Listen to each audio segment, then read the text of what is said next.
hari ini kita akan mempelajari ekosistem dan interaksi di dalamnya. Ibu mau bertanya, kira-kira bagaimana jika tumbuhan sekitar kita mati semua? Apa yang terjadi? Kita kurang oksigen, Bu. Terus yang lain? Panas, nggak ada ini, nggak ada makanan. Jadi jika tumbuhan sekitar kita mati semua, kita nggak ada oksigen, nggak ada tempat tinggal untuk misalnya cari rumah itu kan lain nggak ada, kan? Cari makanan juga susah. Nah, ini kita akan pelajari di dalam ekosistem ini. Bu, apa sih tujuan pembelajaran itu? Tujuan dari pembelajaran ekosistem ini, kalian mampu mengidentifikasikan ekosistem dan interaksi di dalamnya. Supaya apa, Bu? Supaya kalian tahu pengendalian ekosistem dan peduli terhadap lingkungan sekitar.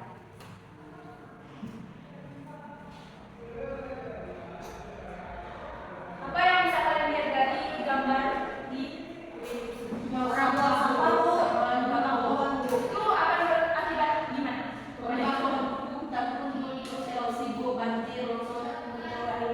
Yang membuang sampah gimana? Apakah kita sehat? Yang membuang sampah? Jadi menebang pohon sembarangan dan membuang sampah sembarangan itu akan merusak ekosistem kita dan kita pun akan sedikit demi sedikit rusak juga. Benar kan? Ya, Bu. Itu apa sih ekosistem itu, Bu? Ada yang mau membacakannya? Siapa yang melihat, Bu? Kita tadi nggak mau melihat. Ekosistem adalah hubungan timbal balik antara makhluk hidup atau disebut biotik dan komponen tak hidup abiotik. Ekosistem dibangun oleh interaksi yang saling mempengaruhi. Apa siapa yang tahu beda biotik dan abiotik? Tahu nggak ya semua? Beda abiotik dan biotik apa? Yang tahu kan, Ibu? Kalau biotik biotik itu apa ini?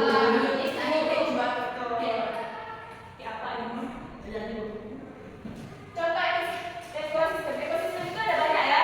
Ekosistem hutan, laut, sungai, tanah rumput dan sawah. Komponen biotik yaitu ada tumbuhan sebagai produser, hewan yang sebagai konsumen, mikroorganisme, reproduser dan manusia.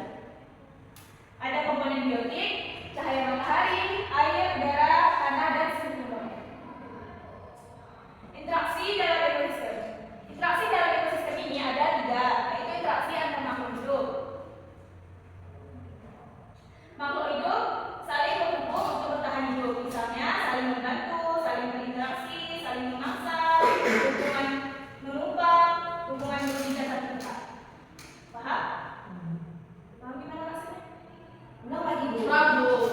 Di interaksi antara makhluk hidup ini, makhluk hidup saling berhubungan untuk bertahan hidup. Misalnya saling membantu, yaitu mutualisme seperti burung gagak dan kerbau. Burung gagak mencari kutu kerbau, kan kerbau menguntungkan nih. Ya, Terus burung gagaknya juga mendapatkan makanan. Ya, Bu. Paham? Paham, Bu. Boleh sebutkan contoh dari hubungan merugikan satu pihak? Gimana? Seperti pohon seperti bunga anggrek dengan pohon jeruk. Gimana? Pohon anggrek kan menguntungkan hidup di pohon jeruk. Tapi pohon jeruk itu merugikan karena pohon anggrek benar dari pohon jeruk. Sudah paham kan maksudnya? Nah, di sini ada interaksi makhluk hidup dengan lingkungan fisik. Makhluk hidup juga berinteraksi dengan komponen biotik, misalnya tumbuhan butuh cahaya untuk fotosintesis. Terus yang ketiga, keseimbangan ekosistem. Semua interaksi ini menciptakan keseimbangan jika suatu komponen terganggu. Nah, misalnya populasi meningkat atau menurun tidak wajar dan rantai makanan rusak. Selanjutnya ada rantai makanan, proses perpindahan energi dan nutrisi melalui urutan makan dan dimakan antara makhluk hidup dan dalam suatu ekosistem.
besar juga.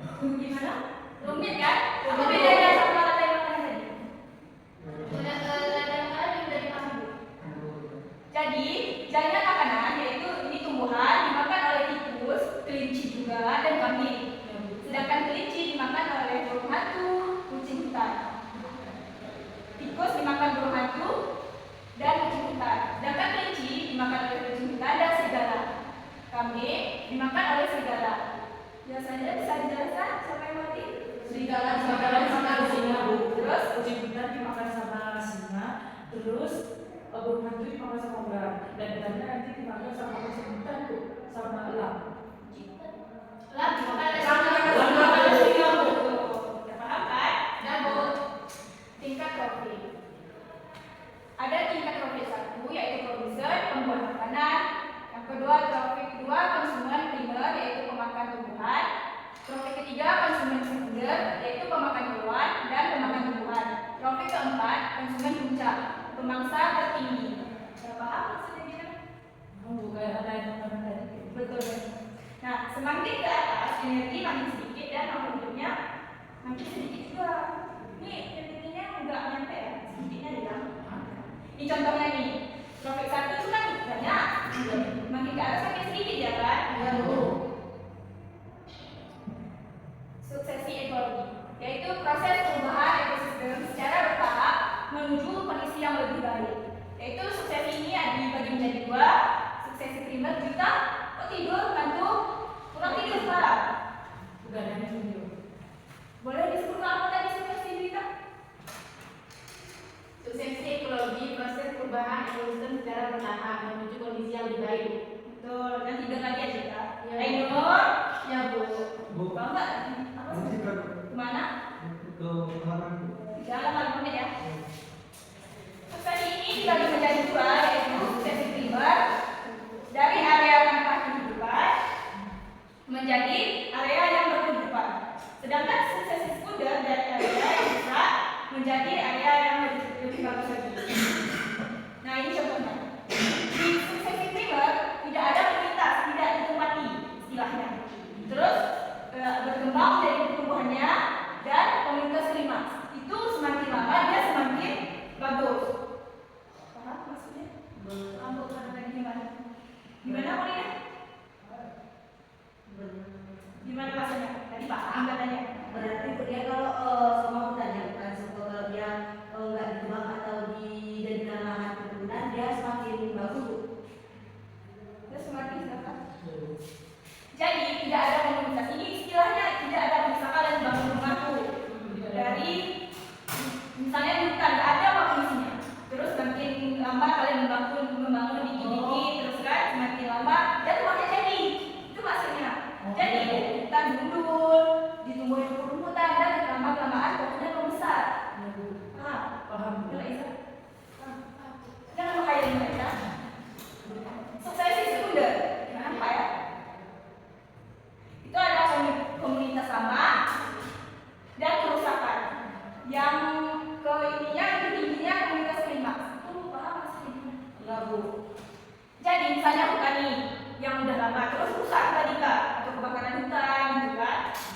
Terus kan dibiarin di lama-lama rusak dan pohonnya tumbuh sekian beberapa tahun, bulan, atau hari itu kan tumbuh semakin besar dia. Paham, Bu. Gimana maksudnya? Coba. Tapi paham. Ini, Bu, kalau misalnya hutan itu semakin ini, Bu, misalnya ada kerusakan, Nah, terus kan sudah ada bakaran, Bu, atau nanti kan tumbuh lagi, Bu, pohonnya.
Tapi paham. Kurang kok. Kalau enggak yang kalau tidak penggunaan plastik, siapa yang bisa menyebutkan itu? Saya Bu. Gimana Nah, ya? kalau pergi belajar itu sambil pakai kantong plastik. Kayak ini Bu, menggunakan bahan bekas dari untuk ini karya Bu. Iya, dari pengelolaan limbah tadi. Tadi Mai nggak mau jawab. Yang mau Lina jawab, Sudah jawab. bisa terus Bu. Kalau nomor satu yang mana? Penghijauan. Kalau udah bisa saya. Penghijauan. Penghijauan. Seperti tanah bawah kembali Bu. Dan nomor kedua, tetap yang besar. Kayak ini Kayak ibu